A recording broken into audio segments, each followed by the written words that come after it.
10,000 कमाने वाली ना मेरी एक बहुत पुरानी मेड जो बहुत पहले मेरे घर में काम करती थी, तो वो अभी उसकी बेटी की शादी गर्मियों में है, तो वो उसमें 10 लाख रुपए खर्च करेगी, करने पड़ रहे हैं उसे, खुशी-खुशी नहीं, बेचारी मजबूरी में क्योंकि हर कोई चाहता है कि उनके बच्चों को अच्छा मैच मिले, तो उसने भी ढूँढ लिया लड़का, ठीक-ठाक है उसके स्टेटस से, ठीक है, अच्छा है। लेकिन लड़के वालों के जैसे बहुत सारी नीड होती हैं, मतलब शादी में ये सेरेमनी भी होनी चाहिए, वैस वो सेरेमनी भी होनी चाहिए, इस सब में लगभग 10 लाख रुपए लगेगा। तो जब वो आई मेरे पास कि हेल्प माँगने, आज भी आ जाती है, हालाँकि मेरे घर में काम नहीं करती, तो वो आई कि आंटी मुझे गर्मियों में मतलब पैसा दे देना कुछ उधार, तो मैंने उसे पूछा कि क्या किस लिए देना है? तो जब उसने ऐसे बताया तो मैंने उसको ना डाँटा पहले तो बहुत कि तुम्हारी हैसियत जब है नहीं इतना पैसा खर्च करने की, तो तुम क्यों करोगी इतना पैसा खर्च? तुम मना कर दो लड़के वालों को साफ-साफ। तो उसने बहुत सारी बातें बताई मुझे। बोला कि मैंने बहुत बार बोला था उनसे, रिक्वेस्ट की थी, पर लड़के की माँ भी बड़ा मतलब हम्बली उन्होंने बोला कि भई आप मतलब कोशिश की उन्होंने भी हर जगह कि कम से कम पैसा खर्च हो हमारा, लेकिन वो साथ में ये भी कही कि भई मेरा इकलौता बेटा है, मेरा सपना था ये ऐसे हो, वैसे हो सेरेमनी।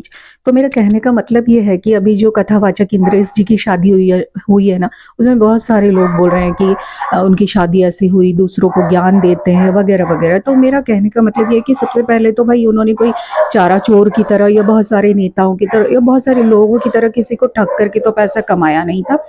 कथा सुनने आपको नहीं जाना, आप मत जाइए, इट्स योर ओन चॉइस।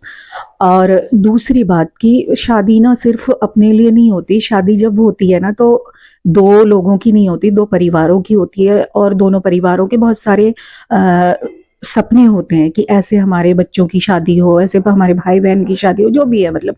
तो उन सब की भी सुननी पड़ती है, समझनी पड़ती है। और उन्होंने कोई चारा चोर की तरह ये तो है नहीं कि भई लोगों का फर्नीचर चुरा करके और इतनी महँगी-महँगी गाड़ियाँ चुरा करके शादी कर ली है। उनका पैसा था, वो चाहे जैसे मर्ज़ी खर्च करें। आपको कथा नहीं सुननी, आप मत सुनिए, कोई भी आपको फ़ोर्स नहीं करता है।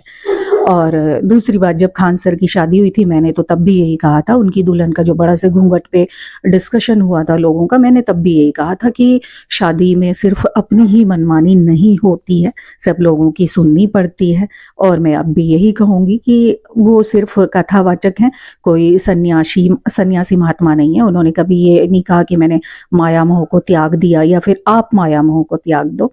तो बेकार की क्रिटिसिज़्म मत फैलाएँ।